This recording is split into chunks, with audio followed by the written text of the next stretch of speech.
Hey y'all. Hey guys. I know it's been a minute, but I just wanted to upload this one video. Probably I won't do another one probably for another 3 years, maybe. But this one is more for me than it is for y'all. And if it resides within you, that's fine. I'm not worried about it. Um, the poem is called "I Am No Longer." And the reason I named put this as a title is because we get become too much of everybody else. We try to fit in. We try to join the crowd instead of living out of it. And regardless of what age you are, is from 3 all the way up until 100, or maybe even after. But we as people try so much to be accepted by changing ourselves to feel accepted because we have to change ourselves to do so, but can't be accepted for the true selves that we are. And I hope this first poem gives you a simplicity of letting you know that you don't have to change yourself to be accepted, to be loved, to be cherished, to be approachable, to be having any type of interaction with people. I learned that I've changed myself more than I ever been my true self.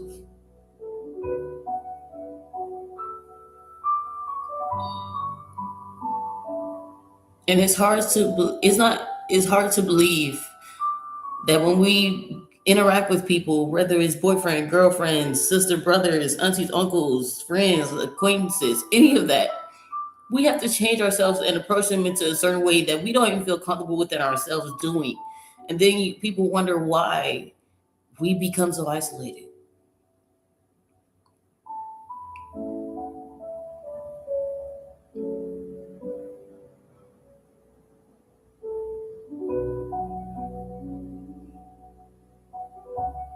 And it's funny to think that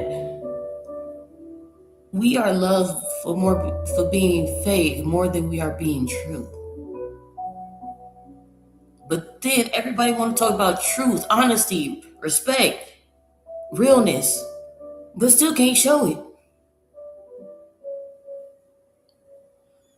So I hope, as I said, that this in the next 20 to 30 minutes of poems, maybe less, is helpful to somebody. And like I said, the title is I Am No Longer.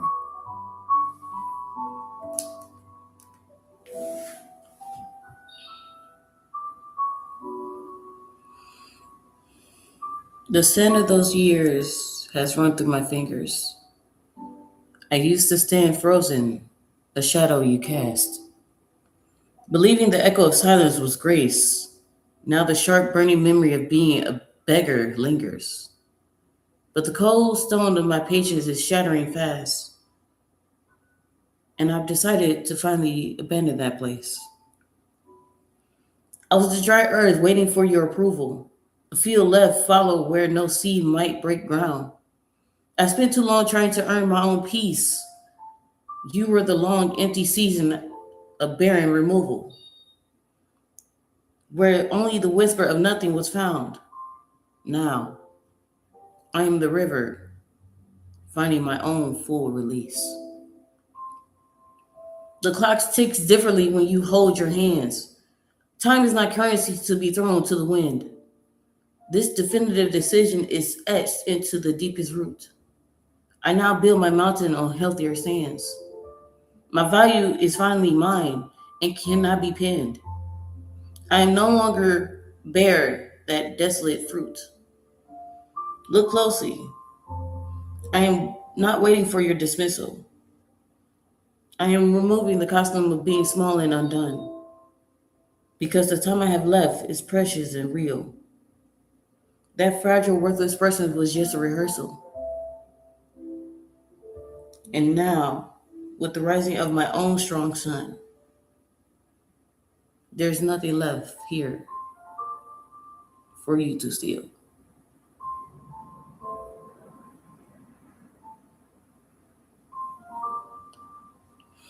I'm actually gonna do it again because there's a part that I've missed. I actually forgot. It's two parts to this. It's just a sentence, but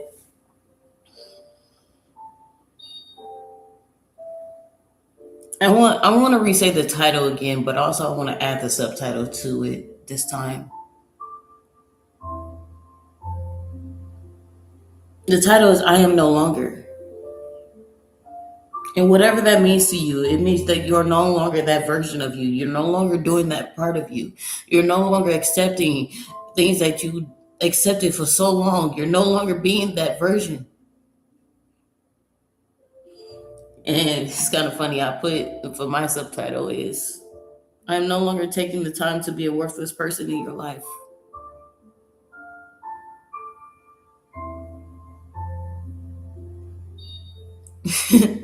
And it's funny. It's very funny because throughout everything, I thought I was worth it. And time again, as people have shown me, I'm better off worth it alone than being with somebody that don't even see my potential or see my growth.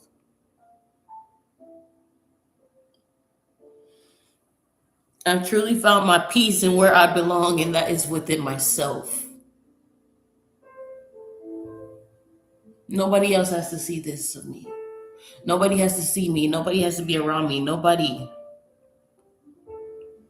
I am no longer being that isolate. I'm no longer going to be the acceptable person that just thinks everything is fine and you be taking my kindness for weakness. I am no longer accepting the fact that I have to be so great, degrade myself to being so small just so you can feel superior. I am no longer going to be acceptable of the fact that I have to degrade myself to make you feel like you have to be loved just because I don't show affection. Even when I did, was it still enough?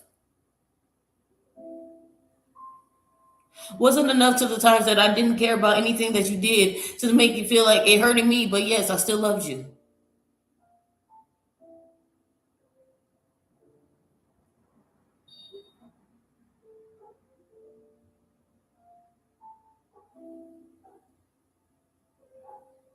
Was it enough to the fact that everything that we went through and everything that I had to deal with, regardless of how much it hurted, did it make me stop being around you? I am no longer.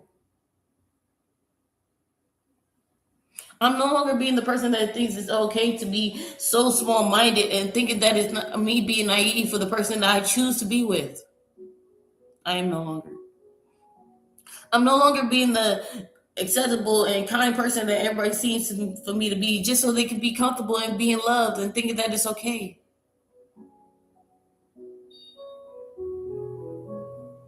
I'm no longer going to accept the fact that I have to change myself in order to be around people. I'm no longer going to be the desolate person that thinks I'm so fragile that you think just by saying a few words is going to hurt me. When at the end of the day, that those small words don't turn into picks or toothpicks or sporks. They turn into shields. They turn into walls. They turn into knives. They turn into every weapon I choose them to be. Because now I'm choosing me.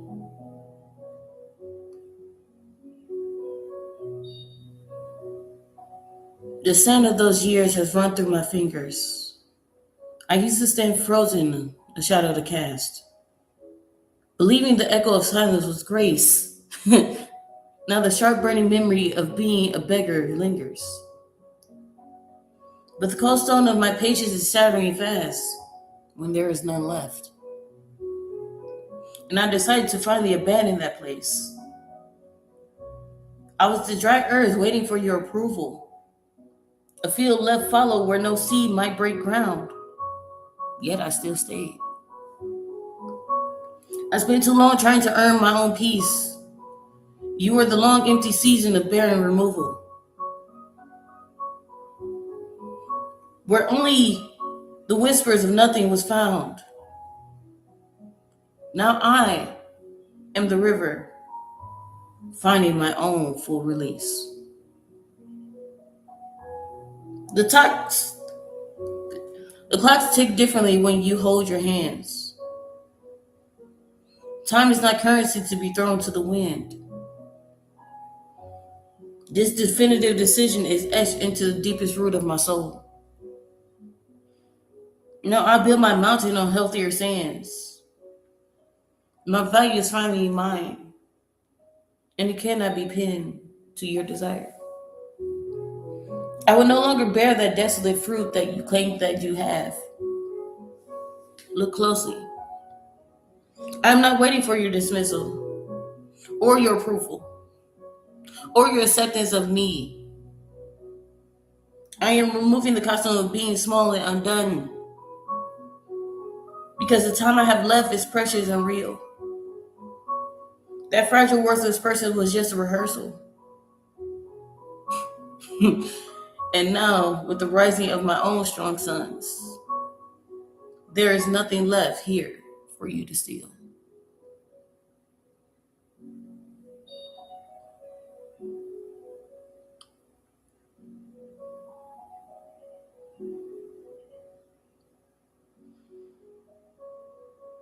There's not enough words in the book or in the dictionary encyclopedia for me to express the feelings that I have right now.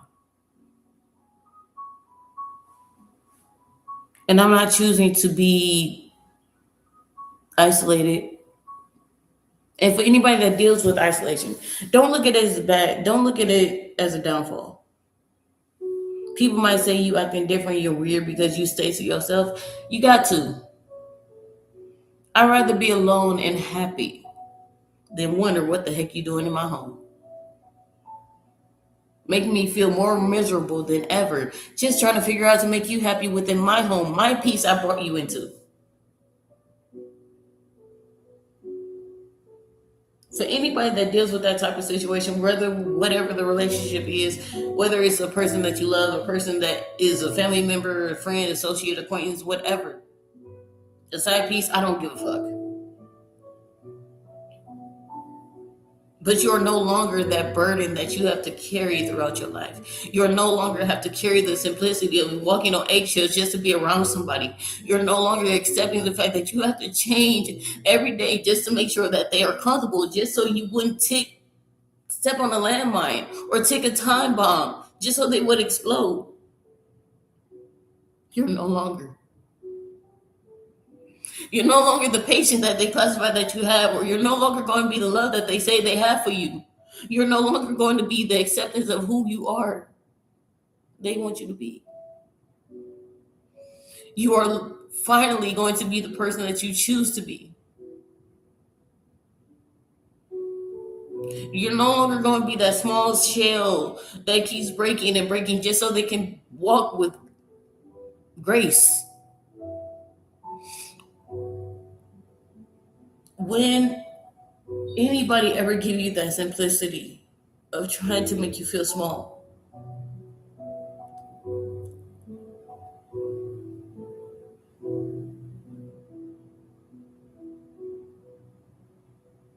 there's no way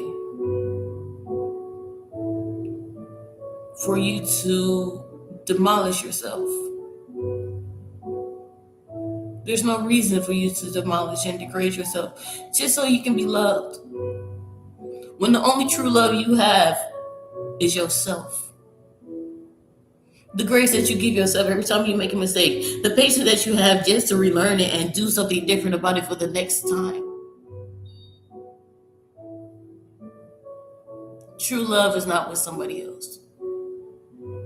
True love is not being with somebody just to fill that void because we always believe that we need somebody to love us.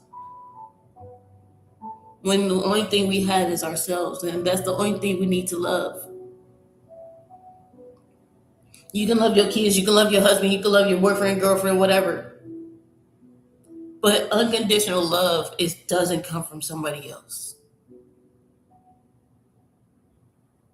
It comes from within. To be honest, I'm 26 and I've been dealing with this for too long, and it's just so surprising me that all this shit wants to come out now. I kept this in for so long, and it's not even me being funny.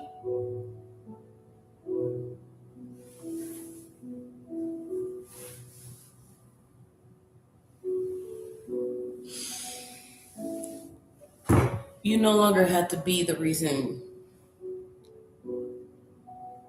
the choice of your circumstances. Everybody makes their own choices in life. Everybody makes their own decisions. We are not gun. We're not gun held by anybody else. We're not persuaded. We're not peer pressured into anything. We don't have a nightstand in our back. We don't have any type of weapon but ourselves that we procrastinate. We depend on everybody else. We degrade ourselves physically and mentally before somebody else does. And it's time to get out of that.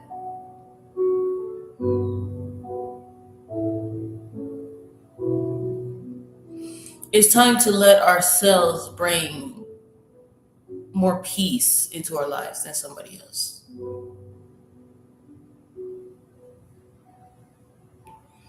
Next one of this is in the heart of the stormy weather.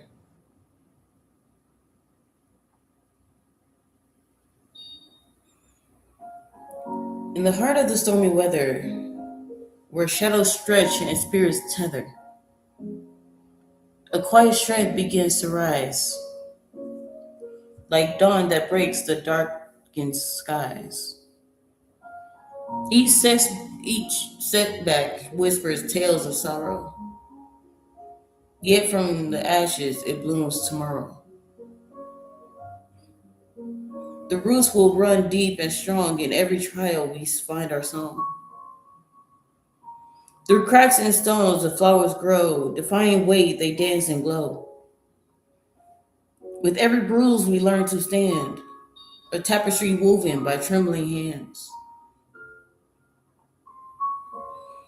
The tide may turn, the winds may howl, but within each soul there's an unyielding crow. For though we bend, we do not break, a river strengths in every quake. With every tear that falls like rain, we gather courage, shed the pain. In valleys low and peaks so high, our hearts remain the stars that fly. So let us rise, though frail we seem.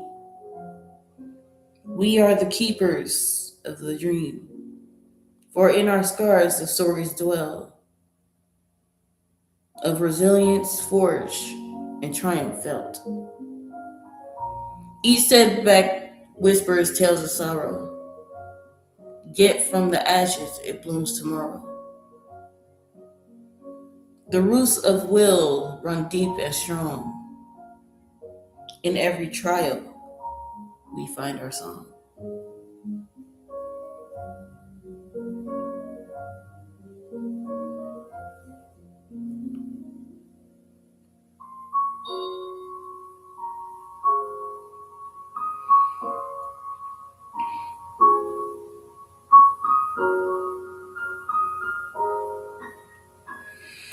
In shadows deep where tempests roam, the powerful stand, their strength at home, with hearts like anchors holding true. They weather storms, both fierce and new. Through trials thick, where doubts may creep, resilience stirs from depths so deep. Like ancient trees that bend and sway, they rise anew with each new day. Their burdens heavy, yet backs unbent. In every challenge, a fierce ascent. They sculpt their scars into a crown, turning every fall into a profound. With fiery spirits that ignite the nights, they find their way through the darkest plight. Each setback fuels a brighter flame. In their ascent, they carve their name. Compassions bloom where strength prevails. In every whispered hope, the wind exhales. For power isn't just the might of hands, but a heart that understands and firmly stands. So here's to those with unwavering grace, whose resilience reveals the human face. In every struggle, they discover a deeper bond, each one a brother, a sister. Where powerful souls like river flow. In every challenge, new seeds they sow. Their legacy echoes a truth so bright that resilience within is the ultimate light.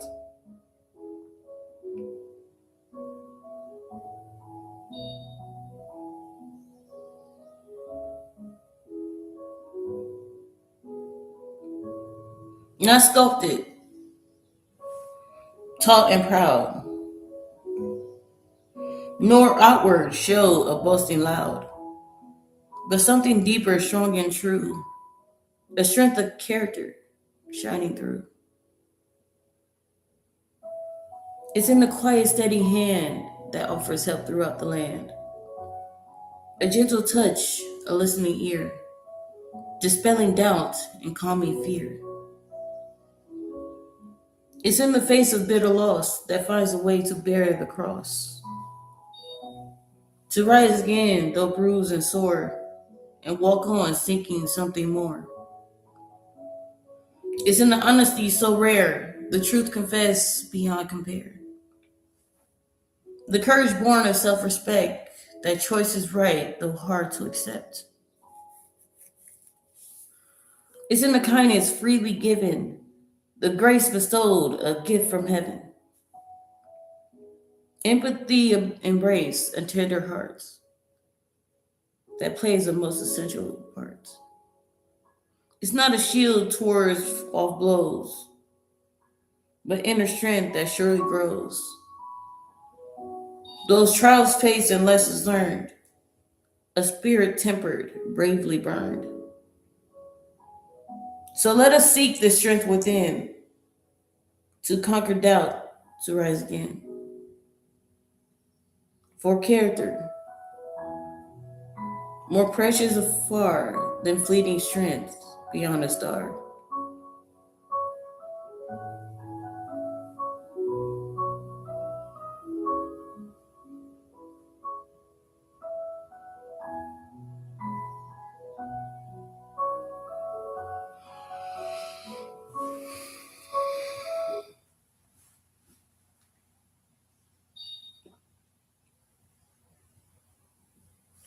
To be honest, these poems are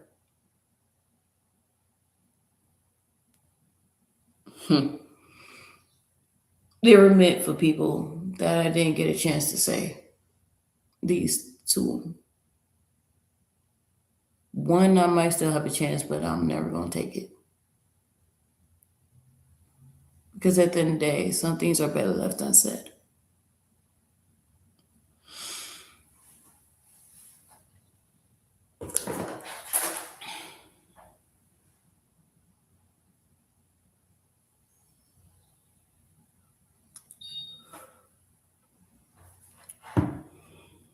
I feel that because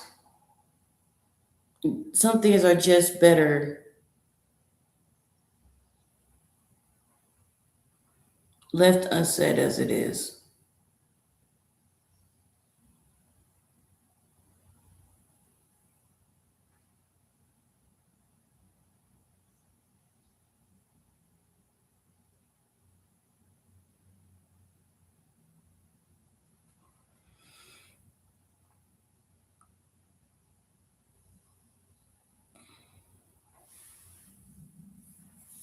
I wouldn't say that if I didn't understand it at first.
I'm sorry, guys. I'm having technical difficulties at the moment.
All right, and we're back.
This next one is a personal favorite.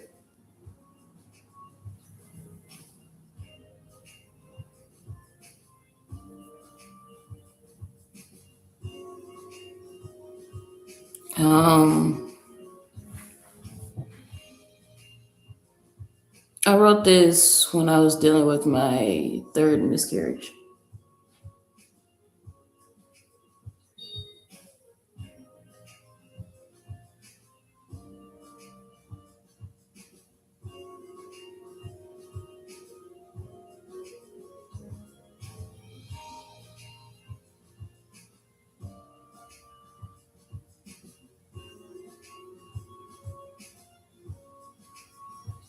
It's short, but it's the most meaningful poem I ever written.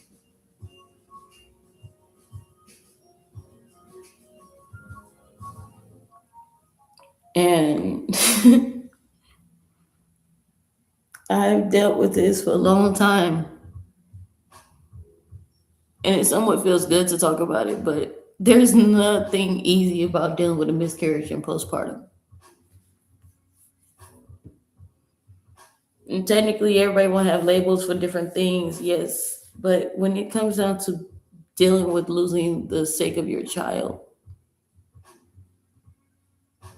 and I've had a lot of miscarriages. But when I was going through this one, it hurted the most.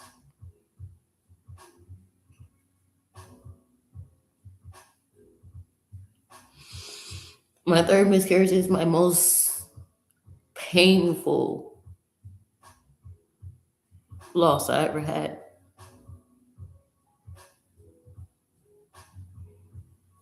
And I know a lot of women go through it and is afraid to express how they feel when it comes down to a miscarriage because nobody truly understands that a miscarriage is not just something you deal with, it's something that lives within you for the rest of your life. And I say that because the feeling never goes away.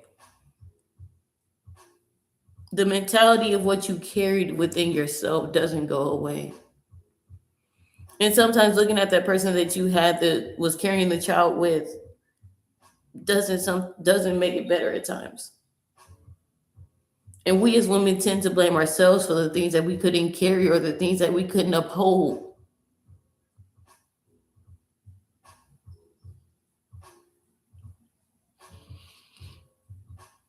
because we felt like we wasn't strong enough.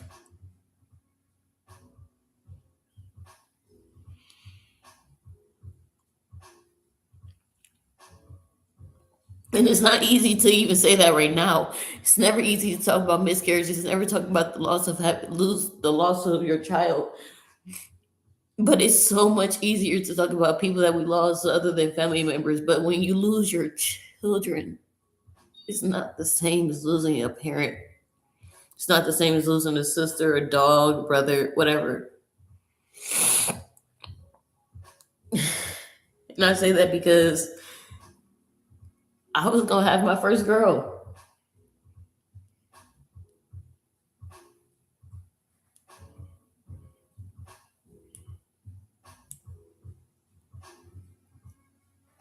I really was.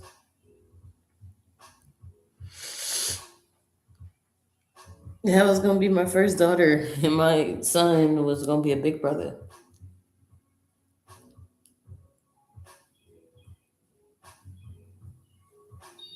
But in the midst of that, I lost somebody dear to me a few months later.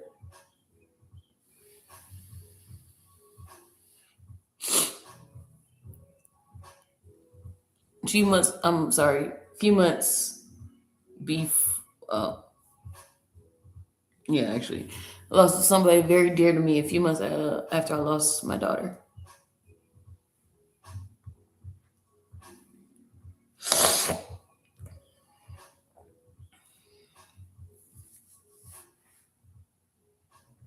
Somebody that I hold very dear to me that nobody in my family even knows, neither side. And it's funny, we as women, we're portrayed as to being the household, the cleaner, the keeper of the household, the caretaker for the children, but can't take time out to take care of ourselves.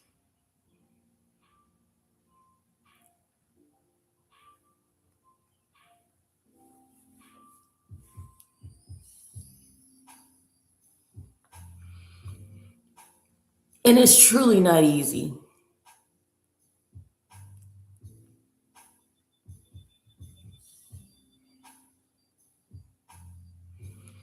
We are portrayed to be so much the cook, the cleaner, the caregiver, the babysitter, the doctor, the nurse, the therapist, the counselor, the social worker. But everybody, especially men, gets so mad when we just need some time to decompose and decompress because it can be overbearing, it can be overwhelming, it can be very stressful, it can be painful because they rely on us so much to do everything, but can't take time out to understand we need time to breathe also. We're not robots, we're not bionic women, we're human.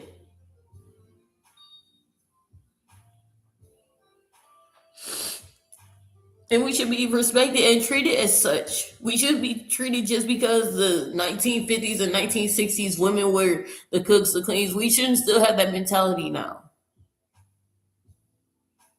But in majority, we do.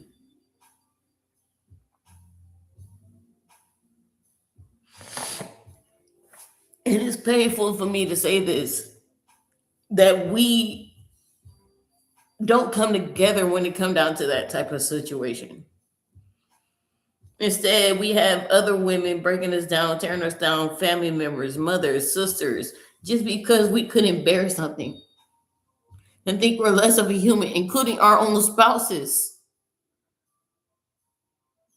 If you're married in a relationship and you haven't and you dealt with the same situation, I understand where you're coming from.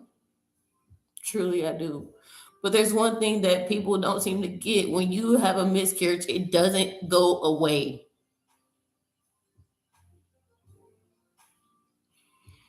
It lingers in the most ways you would never expect it. You can literally be having the most beautiful day, and all of a sudden, your whole mentality and your body changes.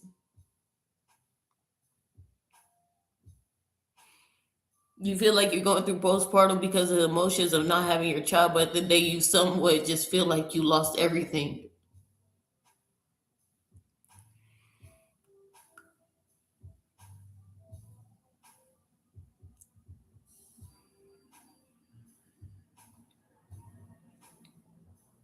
And like I said, I dealt with several miscarriages. And I'm not afraid to talk about it because at the time it felt like I wasn't worth enough to be with somebody because I couldn't bear something that they wanted or something that I wanted as well, even though I already had a kid. And everybody, even to this day, people still think I have something to live for.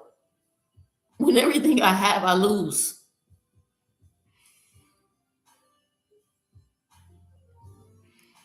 When it's so wrong and so weird for people to say you shouldn't be dealing with this type of way because you have something to live for. I don't.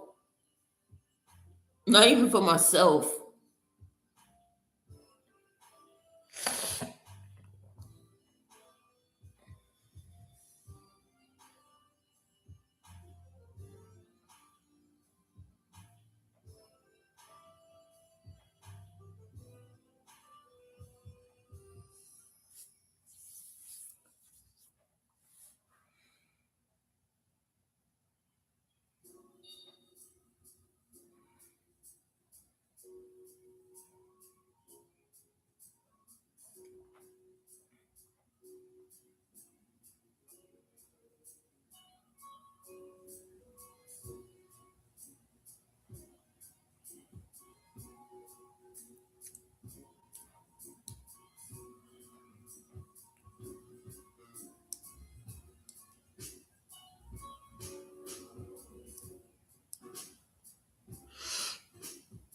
It's not easy for us as women.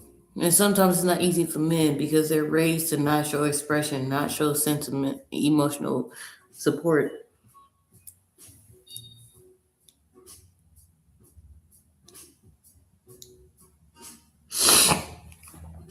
And I hope that one day, and I do mean one day,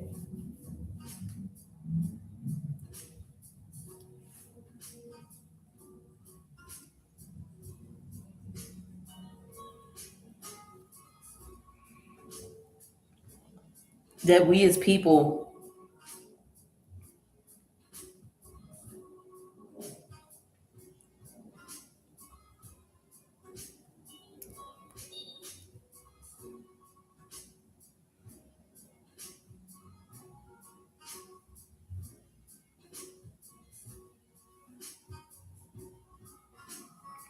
can absolutely deal with it.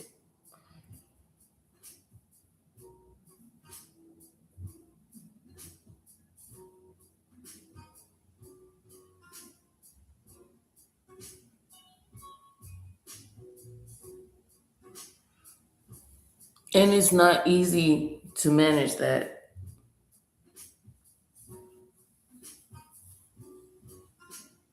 It's not easy to understand that when a woman have a miscarriage, and I'm talking from a personal experience, it can never be easy to deal with the after effect.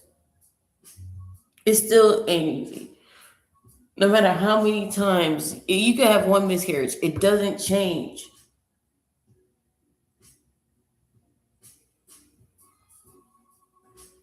that the emotion is still there.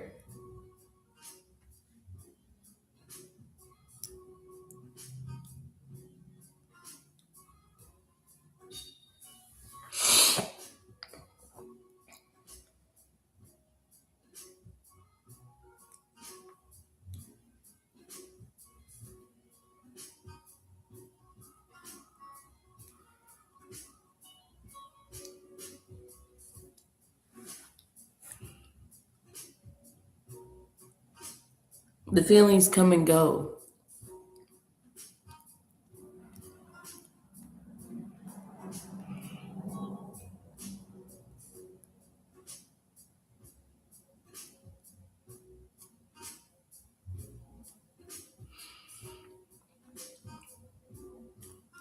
Your body still remembers and goes through the phases on and off. You can be happy as hell for the whole day, but your body will go through that so much.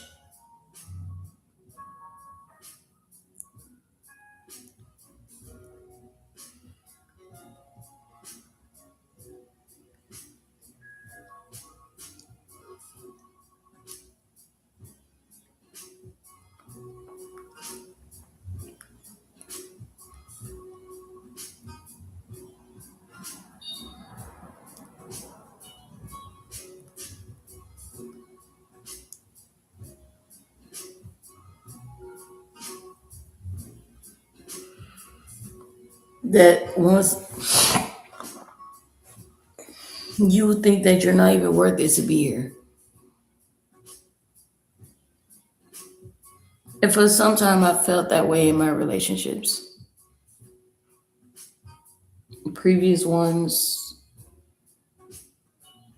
especially recent.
And for me, it's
honestly, I'm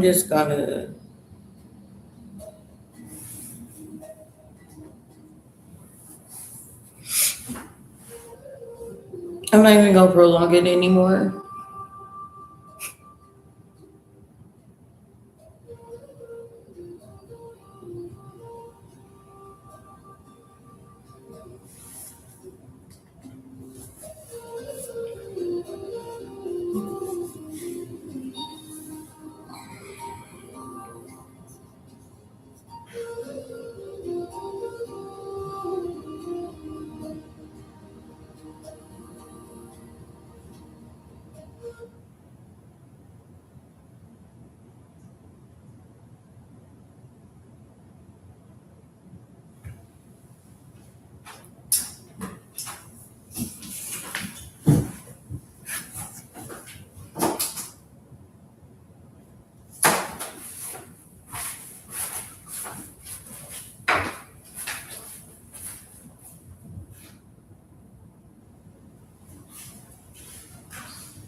The room is quiet now.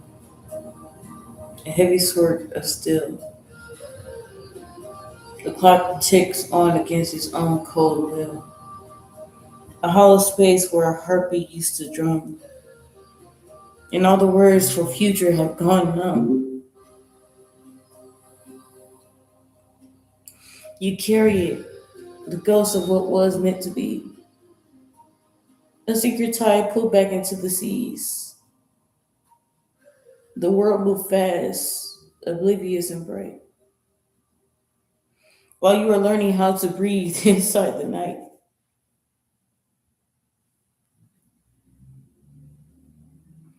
It isn't just the loss, it's the debris, the what is tangled into the memories. To live now is a labor, slow and deep, a promise that you struggle hard to keep.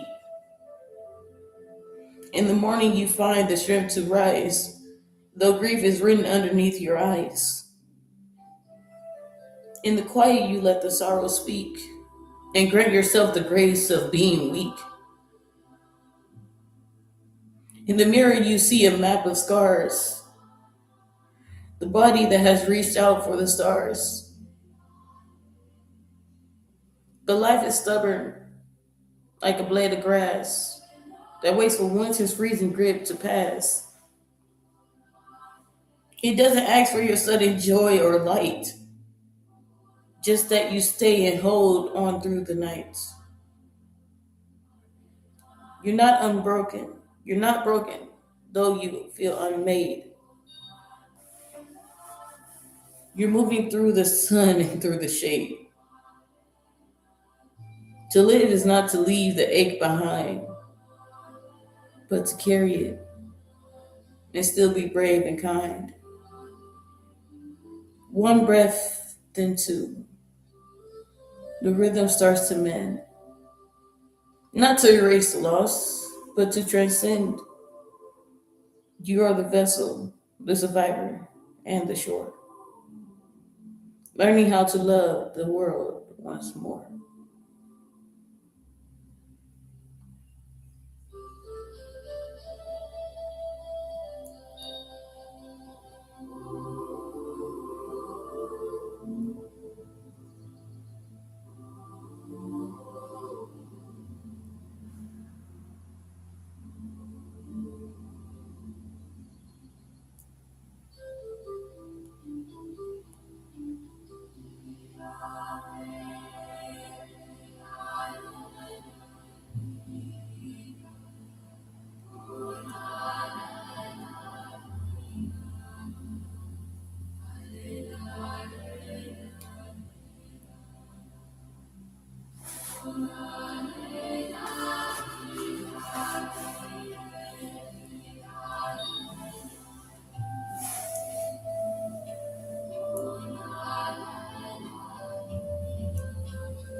Honestly, I didn't expect to deal with so much when it comes down to relationships. I just expected to be loved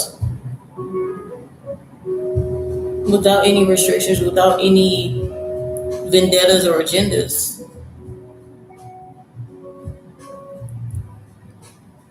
But I guess I was wrong. I truly was wrong on that. I was wrong to the fact that thinking that somebody would love me for who I am and what I've been through and what I'm dealing with versus the person I'm becoming. And it hurts the fact that when you spend so much time with a person and you went through so many things, they're gonna be the main one that hurts you the most, more than your family ever could.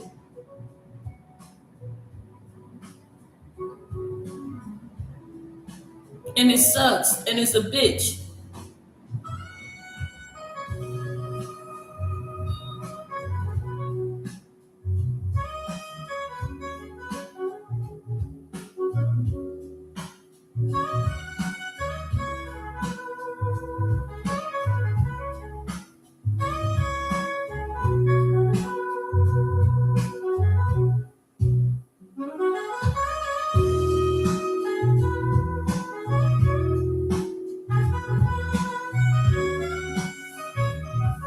So this next one,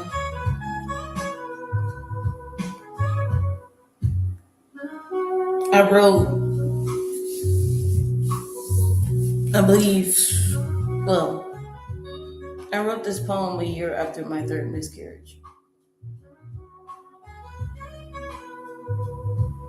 And deals with the fact of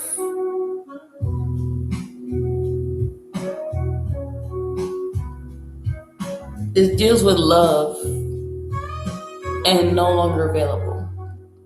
Love that is no longer available.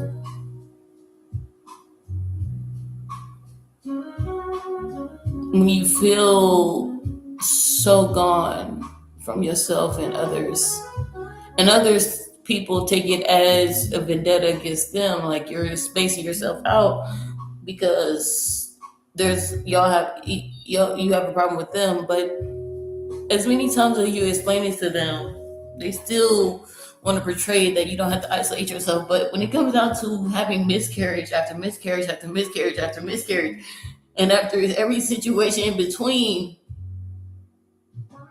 they still think that you can come to them, but you can't. You can't come to a person that you had so many years with, so much time with, you had so much love, patience, and compassion for that they're the ones the reason why you can't come to them because it's like walking on eggshells. Any other word can trigger them, and honestly I say this because when a real man puts have a woman in their life, a real man stands up to the point of make sure that she's protected, not just physically but emotionally. and give her the time and space she needs to recuperate and rebalance herself, because it's not easy. But then you got some boys that's trying to be men and can't understand the difference between you get mad when your spouses need time to recuperate and rebalance herself after the loss she just had. But every time she wants to talk about it or talk about something, you don't want to actually take the time out to understand her.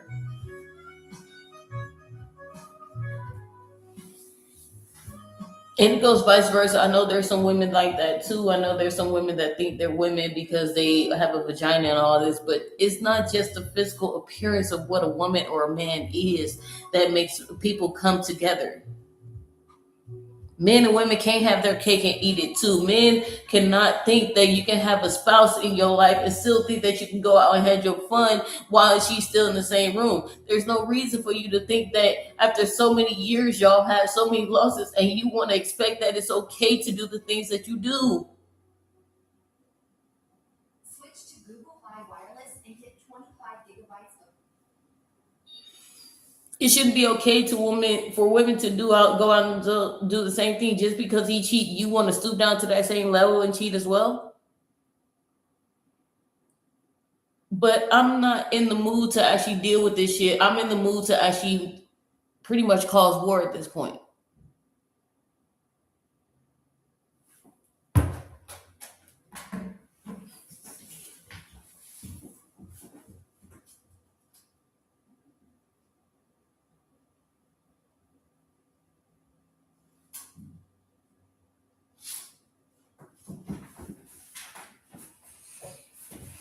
And I'm going to cause it.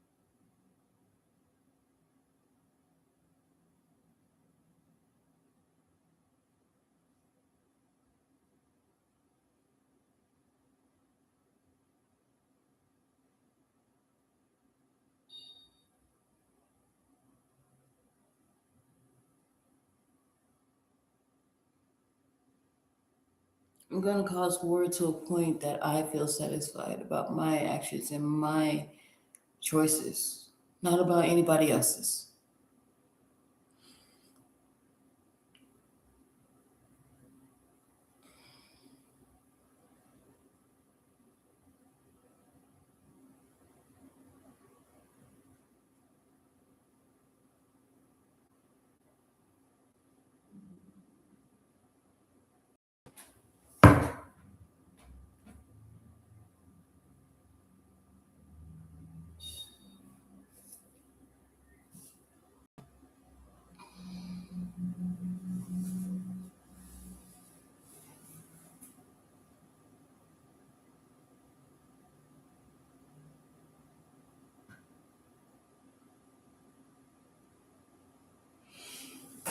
So this is the fact I came in.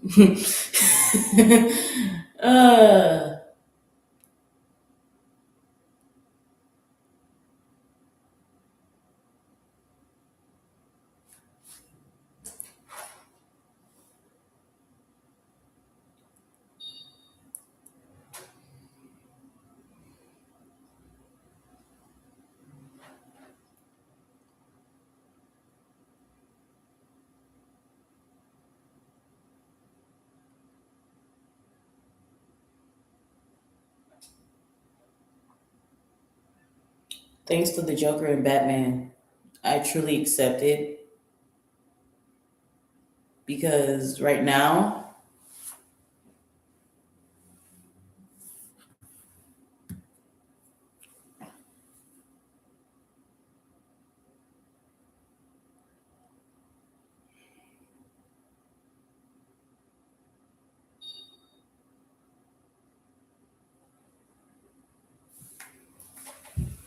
I can truly accept the fact that this was all planned from the beginning because, like, I'm about to already sent you that email and the one I sent you last night, which I know that you didn't read because I have the words you can't explain or that's the fact you can't pronounce, which is fine.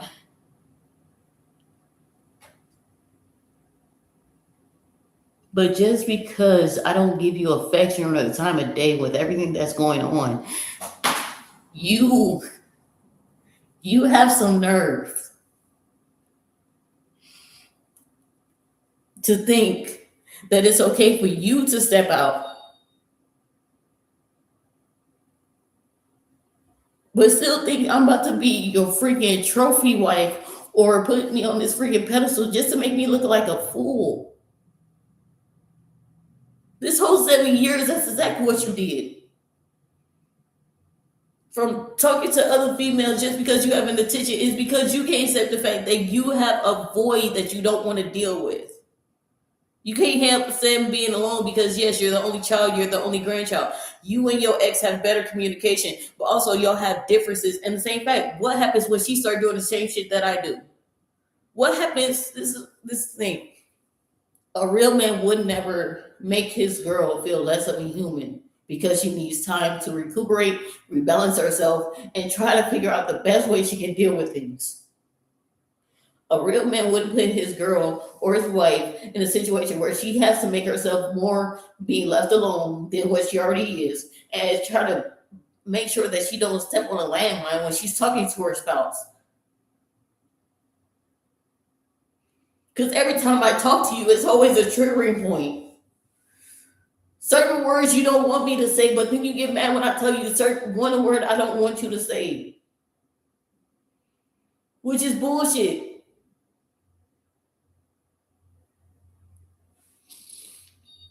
And I hate it because you always want me to ask you why you say these things, but don't ever consider the fact of why I tell you the things I tell you. But it's cool. It's so cool to the point.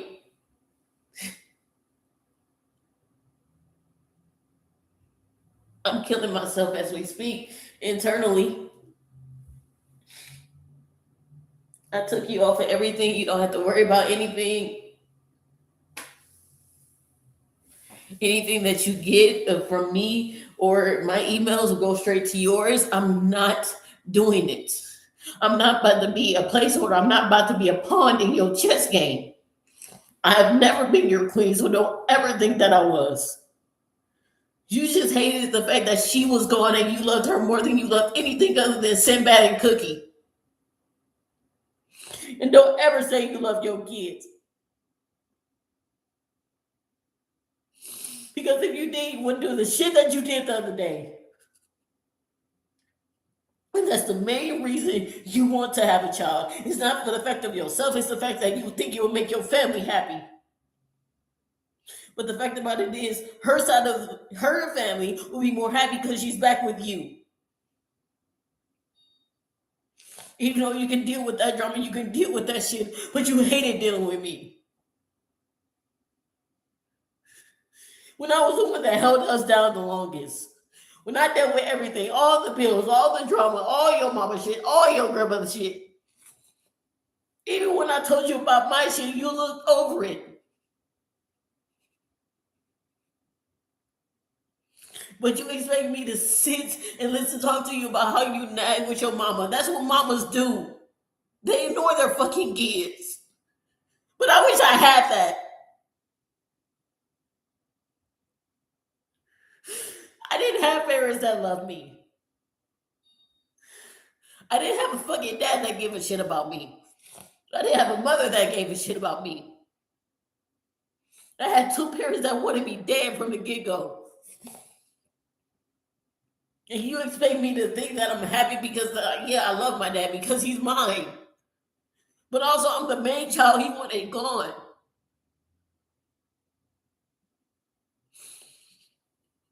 And you think it's so funny, it's so stupid that I talk about him the way that I do. Because not every single time I call him, And you get mad because I went down there and actually you thought I spent time with him. When I even told you, the first thing he did was give me a ticket for the return trip 2 hours later. Every time my dad talks to me is, I wish you weren't born. And I wish I would have killed you instead of your sister. But you expect me to believe that you ever fucking love me.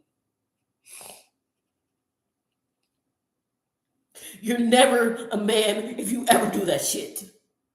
You're a boy trying to be a man and still think that he can have his cake and eat it too.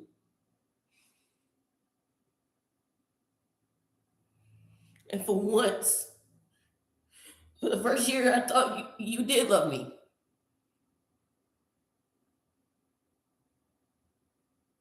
But I knew after Vanna that you never did. Hell, I knew after the first fucking miscarriage. That's all you wanted. Just so you can have somewhat of a simplicity to make your parents happy.